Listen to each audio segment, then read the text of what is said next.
Oi, pessoal. A gente está aqui com o Vamos Falar de Geopolítica especial, que vai tratar juntamente com o Vamos Falar de Cinema do filme que tem repercussão geopolítica, do filme americano chamado-se Guerra Civil, né? Então, o filme não é propriamente um tipo de filme que eu gosto, é um blockbuster, né? Mas é um filme que virará um marco e no final você vai entender o porquê. Ele não tem qualidades cinematográficas fantásticas, roteiro. Os atores trabalham bem, mas não é um filme que chama atenção pela fotografia, pela direção, e menos ainda pelo roteiro, né? Tem alguns críticos que chamam esse filme de road movie, ou seja, um filme sem muita preocupação aí com o que vai acontecer com o final. Né? É um filme que pega a câmera, vai filmando e vai ver o que dá. Né? Aquela coisa, uma câmera na mão e uma ideia na cabeça. Tudo bem. A ideia também, vou te falar, não é das melhores, né? Aborda a questão da guerra civil nos Estados Unidos nos tempos praticamente atuais, né? Daqui pouquíssimos anos, né? E teve um bom público, tanto nos Estados Unidos quanto no Brasil, né? E vamos lá, mas assim, guerra civil já houve nos Estados Unidos, tá? Há 160 anos, que deixou uma repercussão, uma divisão, né, nos Estados Unidos, né? Os confederados, tem a bandeira dos confederados, é uma coisa maluca, né? E muitos desses confederados acabaram imigrando para o Brasil, no qual eles são considerados imigrantes, e vieram para a cidade americana, aqui em São Paulo, no estado de São Paulo, né? E na época da Primeira Guerra Civil Americana, os estados escravagistas do Sul, eles eram escravagistas, mais conservadores, eles se uniram no que se chamou de Estados Confederados, que pretendiam se separar da União, né? Agora, voltando ao filme. O filme tem como um dos principais personagens um jornalista vivido pelo ator brasileiro Wagner Moura, tá? Ele tem um papel de destaque no filme, tá? Mas o filme não narra as causas que teriam levado o país a sofrer uma guerra civil. E já mostra os Estados Unidos em guerra, com os estados separatistas ganhando na União. O presidente que se vê dos Estados Unidos é um presidente mentiroso, irresponsável, que manda bombardear a própria população, né? E os separatistas, né, por seu lado, eles são... Quer ver? Eu escrevi aqui, eu não vou respeitar o roteiro, tá? Eu vou mudar aqui um pouquinho. E eles são xenófobos, né? Eles não gostam de estrangeiros, eles são racistas, eles são supremacistas brancos. Vocês vão entender por quê. No filme, se vocês assistirem o filme, vocês vão entender por quê. Então aí, nem de um lado nem de outro, a gente 100% perfeita, né?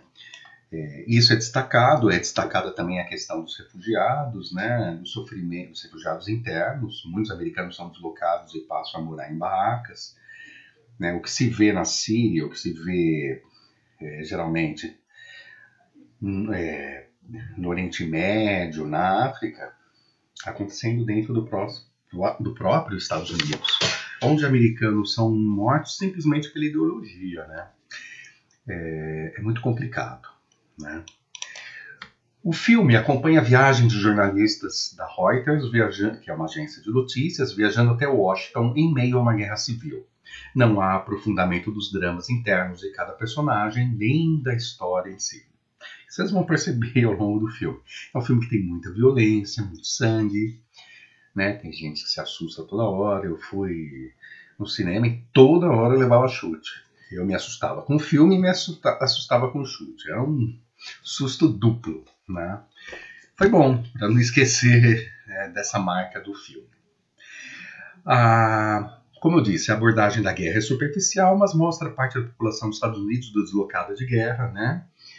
E o ator Wagner Moura disse em uma entrevista ao G1 da Rede Globo que o filme consiste em alerta aos perigos da polarização política e também social. Sim, mas isso não fica claro no filme, né?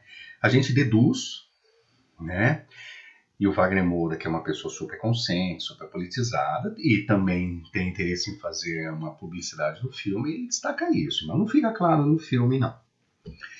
O periódico brasileiro, voltado à geopolítica, o Diplomatique, que é super respeitado, né, e deriva do Diplomatique francês, né, que por sua vez deriva do Le Monde, o jornal francês, né, é voltado à geopolítica, não Le Monde, o Diplomatique. E essa versão brasileira, juntamente com o Mundial, né, eles aproveitam alguns artigos, né, e essa versão destaca que o filme expõe os Estados Unidos como vencíveis. Sim. Embora todo o armamento, você vê na Casa Branca, os helicópteros. Acho melhor não falar para não dar um spoiler do filme, né? Esse filme, na verdade, foi lançado em um ótimo momento, né? Qual momento? É o momento do surgimento do mundo multipolar. Ele já está tomando um formato, né? Por que se diz que o mundo agora já é multipolar? Porque a gente está vendo os Estados Unidos decadente com problemas internos muito sérios, né? A população em situação de rua nos Estados Unidos é uma coisa assustadora, né? Você vê aí em todas as grandes cidades aí, né? As cracolândias espalhadas também, a questão da saúde pública, que a pessoa que não tem dinheiro não tem condição de ser tratada, não pode pedir uma ambulância porque é uma fortuna. Então, assim, é muito preocupante, né? Então, assim, foi lançado no momento do surgimento do mundo multipolar. Por quê? Porque na Ucrânia, os Estados Unidos está financiando severamente, quis punir a Rússia, aplicou sanções, e o efeito está sendo o inverso. Né? A Rússia conseguiu sair bem, porque a Rússia é neoliberal, a Rússia é capitalista, mas ela não é tão neoliberal. Todos os países quase seguem essa política, mas o Estado na Rússia é intervencionista economicamente, na economia. Né? Então ele fomenta, é diferente. Né? Então conseguiu superar a produção aí de insumos, a produção de material bélico, e a Ucrânia ficou sem, né? Mesmo com a ajuda da OTAN, e a Rússia não. A Rússia ainda tem poderio de fogo, tem poder de fogo. Né? Então surgiu nesse momento, surgiu também no momento em que Israel se mostra menos poderoso do que se dizia, está há 7 meses aí enfrentando um grupo armado numa pequena faixa, que é a faixa de Gaza, não conseguiu pegar todos os membros do Hamas, e talvez não consiga, né? Mesmo com toda a ajuda aí de bilhões de dólares que os Estados Unidos fornece. Né? Então, assim, o fracasso de Israel também é um fracasso dos Estados Unidos, né? Por isso que o Biden, mesmo correndo o risco de não ser eleito, ele não abre mão de ajudar um político extremista e está provocando aí um desastre interno, inclusive na economia de Israel, que é o Netanyahu, né? E assim, a gente vê manifestações nos Estados Unidos, né? A gente vê em outros países, Grã-Bretanha, França, Turquia, né? Vários países, Iêmen com 1 milhão de pessoas, a gente vê pessoas se manifestando por Gaza. Mas nos Estados Unidos são os estudantes, nas universidades. E o que o governo fez? Ao invés de chamar para dialogar, chamar os representantes para dialogar, conversar, ver o que eles poderiam propor, fazer né, explicar a realidade do governo, né? E perguntar aos estudantes o que vocês pretendem, né? Mas não, eles simplesmente mandam a polícia e repressão nos estudantes, né? Então, muitos analistas de geopolítica, nacionais e estrangeiros, alertam para o surgimento do mundo multipolar desde 2022, quando começou a guerra da Ucrânia, e com a perda que vem se acentuando com a perda de poder gradual dos Estados Unidos e das grandes potências europeias.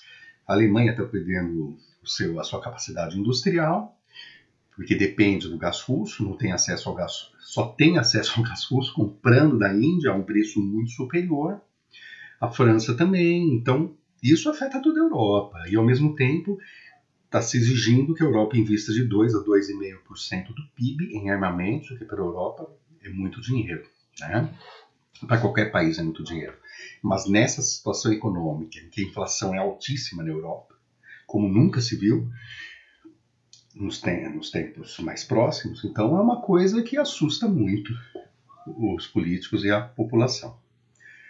Se formos pensar em um todo, somando o fracasso militar dos Estados Unidos na Ucrânia e do seu representante no oeste da Ásia, o fortalecimento da Rússia e do Irã, os problemas internos, como a divisão política e social, crise devido à existência de cracolândias e o número elevado de pessoas em situação de rua, a queda do poder de compra do americano médio, o tratamento de saúde voltado apenas a quem tem condições de pagar, não é difícil pensar que a crise econômica tenderá a ser uma realidade, e grave, nos Estados Unidos dentro de muito pouco tempo, o que agravará os problemas sociais já existentes, ampliando o número de pessoas em situação de rua e de dependentes de droga. Com a crise, a divisão política interna da população tende a se intensificar e até alcançar a violência, ainda que localizada. Lembre-se que a compra de armas, com exceção de algumas mais sofisticadas e destinadas exclusivamente às Forças Armadas, é uma prática comum naquele país. Considerando-se toda essa realidade, uma guerra civil é possível. Inclusive com a fragmentação do país, hoje uma confederação de estados. Isso vai acontecer? A gente não pode afirmar.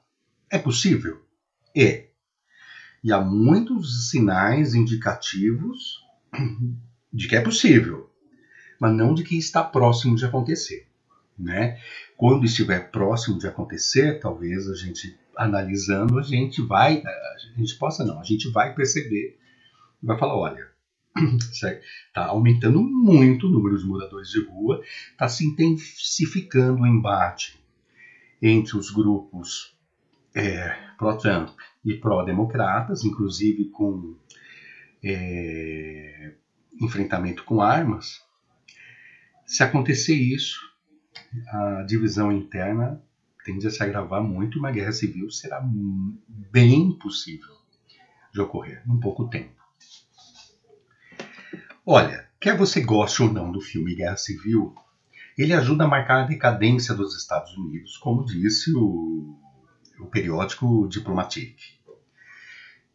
Isso seja no aspecto social, econômico, moral ou militar. A decadência em todos esses aspectos. E isso é um prenúncio do mundo... Isso não, o filme pode se tornar um prenúncio do mundo multipolar que está aí. Já está dando as caras e está tomando forma. É isso. O filme é importante por conta disso. É um alerta, né? É isso. Obrigado pela audiência e até o próximo episódio de Vamos Falar de Geopolítica. Um abraço.